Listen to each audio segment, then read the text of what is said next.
Hello and welcome to episode 1 of the Digital Church Academy podcast. My name is Chris Warden and I'm the headmaster of the Digital Church Academy. I'm here to transform your church in the digital age. You're probably saying, whoa, Chris, we are already in the digital age. We have a website, it's mobile friendly. We have Facebook pages, we have an Instagram account, we even have Twitter and Snapchat. But I'll be honest, most churches aren't really using it to their full potential.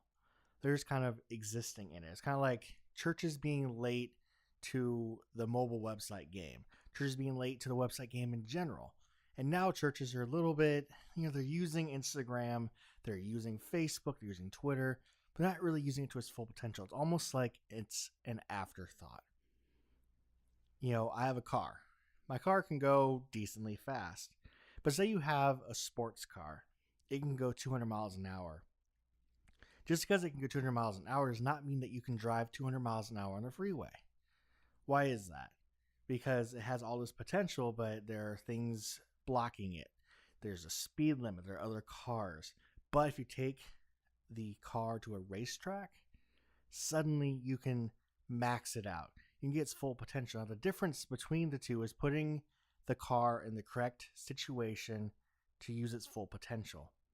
That's where churches lack at the moment. Churches don't put themselves in the position to use Facebook, Instagram, social media to its full potential.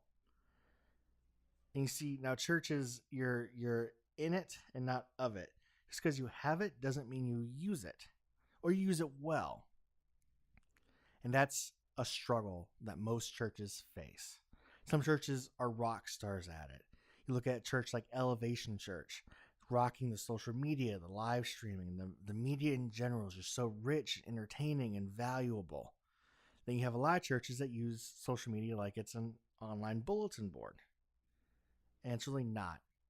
But the thing is that it's not your fault.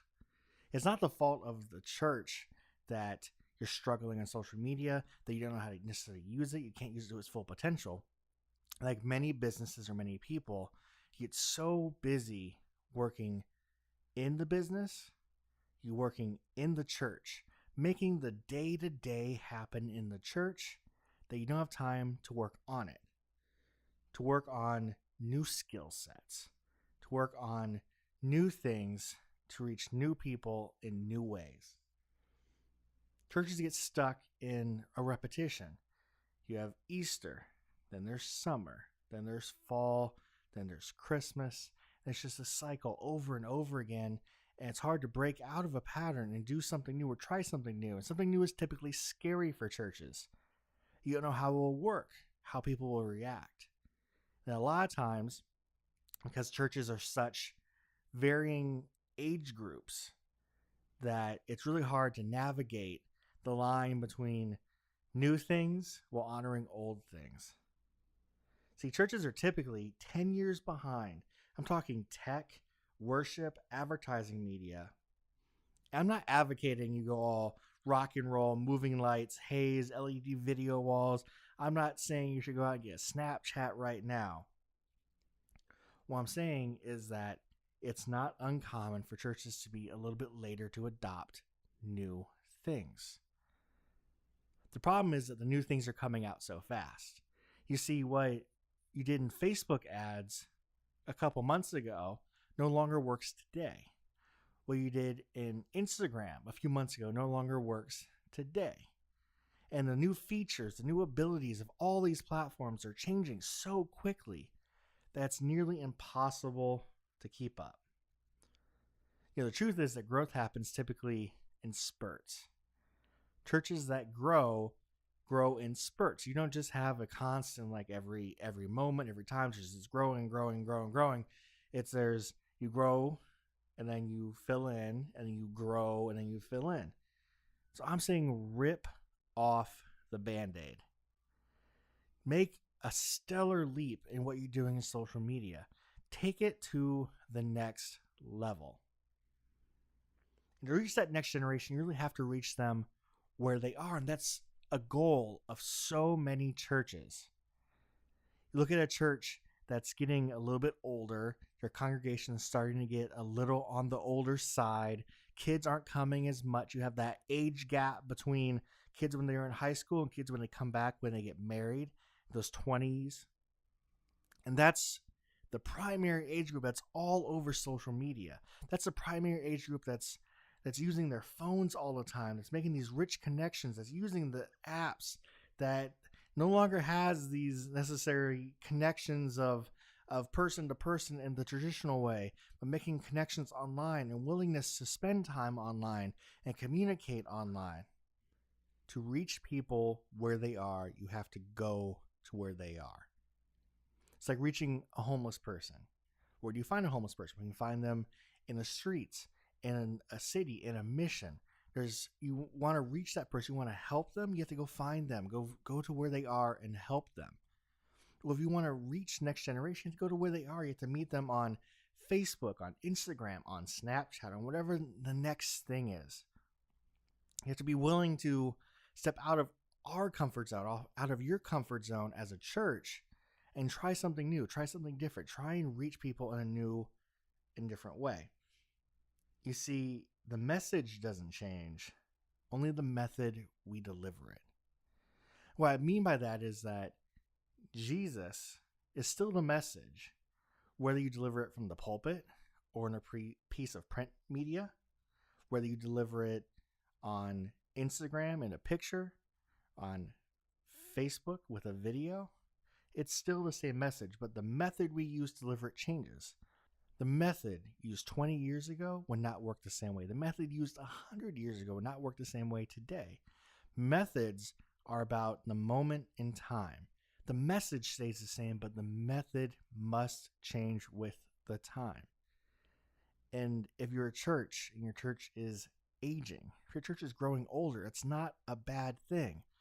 But if you want to keep reaching more people, keep reaching new people, younger people, you have to be willing to try new things and use social media in a different way.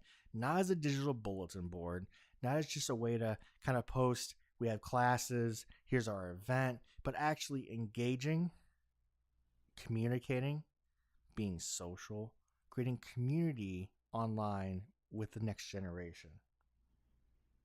I promise you, even the most modern churches can do something new and different. That's how quickly the online advertising platform, the online advertising media, it's how quickly Facebook is changing. I could toss some things out right now. Chatbots. Crazy change that's happening to allow people to engage in a completely different way. But most churches aren't using something like that. Live chat on websites. A lot of churches aren't using something like that. Having dynamic website content based on how people have visited your site before, how they've interacted with your emails, how they interacted with you in person to allow each person to have an individual experience on the same website. That is insane and blows my mind, but it's something that's so cutting edge that churches aren't even touching it yet. But churches are the perfect use case for it. Because not many places, the marketing side uses it to try and give the right person the right offer at the right time. But for churches to be able to say, you're a new person, or I'm looking to learn more about Jesus, and suddenly the whole site just changes with that information for that person. But then the member visits it, and the information is completely different and designed for them. That's the power of the newest technology. Digital marketing is ever changing. There's continual updates, continual changes to the platforms. Facebook alone makes so many changes to its advertising platform that it's almost impossible to keep up. Changes in the way you can target people, in the way you can reach people, in the way even something simple as budgeting works. Facebook makes changes all the time. It's extremely difficult to keep up. So with all this being said, what does a church really look like in the digital age? What's the mission of Digital Church Academy, and why am I even talking to you right now? Well, one, churches in the digital age will use their platform to tell a story of life change. This is the best brands do this. They take someone before their product and then they show how their product changed their life. Not just change the way they do things, not just made their life easier, but changed their life. And there's nothing that will change your life more than Jesus. And that story you can tell through that is something so unique to churches that, and social media is the perfect place to share it. To be able to show videos of people, to show images of people, to show people in the community, people helping, the church itself, the things the church is involved in, feeding people, helping people, all the ways that the church acts as Jesus are ways that stories can be told. And stories have to be told. If you keep those inside your church or you just share them on Sunday, you're depriving yourself of people who want to know those things. You see, the issue millennials have with the church isn't the church is the church, it's that the church are hypocrites. That from the millennial perspective, they look at the church and see they say one thing on Sunday and do another thing on Monday. But if you can show that your church is the same thing on Sunday, Monday, Tuesday, Wednesday, Thursday, Friday, Saturday, and the next Sunday, that you live out the mission day in and day out, then you'll gain people because they want to be a part of the same thing. They want to help in the same way. A digital church or a church in the digital age will have a website that shows and doesn't tell. This is the same theme as the previous point. That I want to go to your website and know just your service times, know your doctrine, know who your staff members are. All those are important things. I want you to show me what you're doing in the community. Show me what you're doing in your children's ministry, in your student ministry. Show me how adults' lives are being changed. The more you show me, the more interested I'll be. Think of Nike. When you go to a Nike website, what do you see? You don't see a bunch of, here's the sizes available, here's the colors available, here's other options. On the Nike website, you see people wearing shoes. You see shoes in different activities. You see an experience created where you say, I want that because those look good. Well, think about doing the same thing for your website. I want to be a part of that church because they are doing something and I can see it with my own eyes. A digital church will use technology to reach people in new ways. I listed a couple off that are pretty easy to think about. But using Facebook ads to reach people, using a Facebook page to build a community, using things like Facebook groups to reach people, drive community, talk about the Bible, about studies, using chat bots, chat marketing, text message marketing, email marketing, all these things and so many more, using them in new ways and continuing to be creative, the ways you reach people because you have a story to tell and people need to hear it. A digital church will make things easier and not harder with technology. I'm going to give a quick example. What if you could take the processes of someone who's a guest and make it super simple for them online? So instead of them coming for the first time and not knowing where to go, not knowing where to park, not knowing where the children's ministry is, not knowing how to check their kids in, what if you could do all that online from the I'm New page? What if they could say, I'm going to visit on this day? They could fill out the form. They could get information about here's your parking spot. Someone will guide you, put your blinkers on when you approach the parking lot. Someone will meet them at their car, give them information, walk them to the children's ministry where they're already checked in.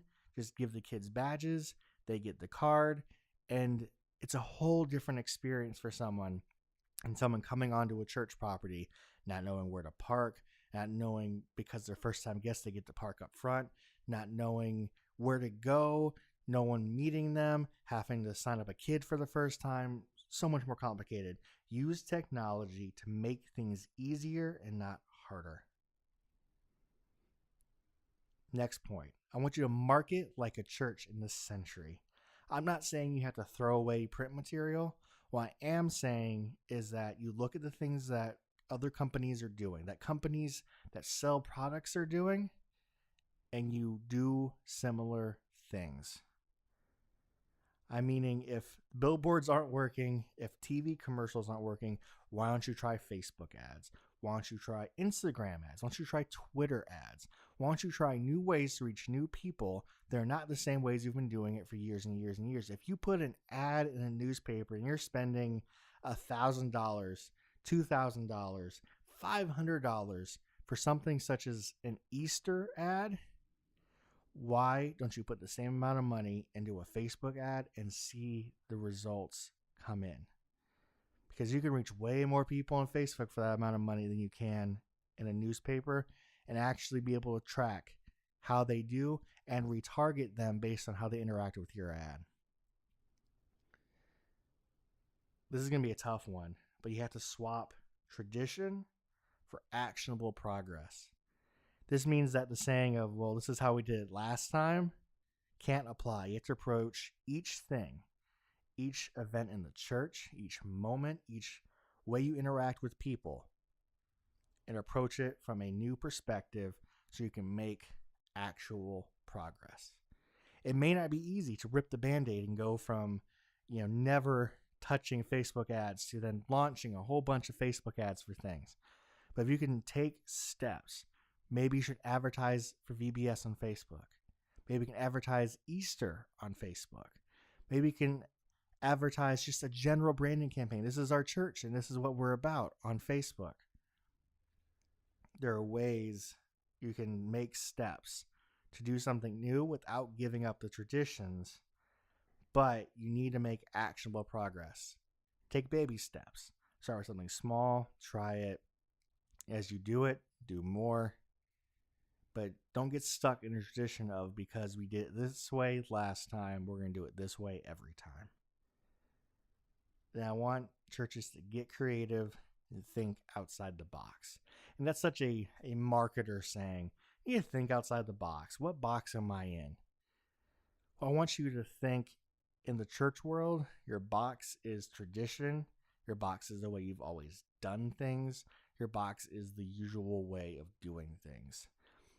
And in the digital world and in digital marketing, those that turn that upside down, that try new things, that are daring, that put themselves out there to tell a story, are the ones that are rewarded most. The big difference being that you can really try something on social media, and if it doesn't work, if audiences don't react to it, then you don't do it again and you learn for next time. There's not as much harm that can happen by really going out there and trying something on social media versus trying something in print or trying something inside a service. Be creative. Go for it. Well, if you want to learn more about digital marketing designed just for the church, please visit thedigitalchurchacademy.com. There you can find the show notes for this episode at thedigitalchurchacademy.com/1. You can also find resources designed for the church and sign up for the waitlist for our upcoming course, Intro to Facebook Ads for Churches. I'm actually really excited about this one. It breaks down the Facebook ad process for churches, audiences, how you actually do warm, cold, hot traffic, what traffic even means, how you use Facebook. It's awesome. We're so excited to launch it. But if you want to get in the waitlist for that, thedigitalchurchacademy.com. That's where you need to go. If you like this episode and want to hear more, subscribe on iTunes or on your favorite podcast platform and leave us a review. We'd love to hear from you. If you like this, if you want us to talk about something, if we have to do it the wrong way, we just want to hear from you, get your feedback, because your feedback will shape the way this podcast actually goes. Well, thank you for your time. We'll catch you on the next episode of the Digital Church Academy podcast. I'm Chris Warden. I'll catch you later.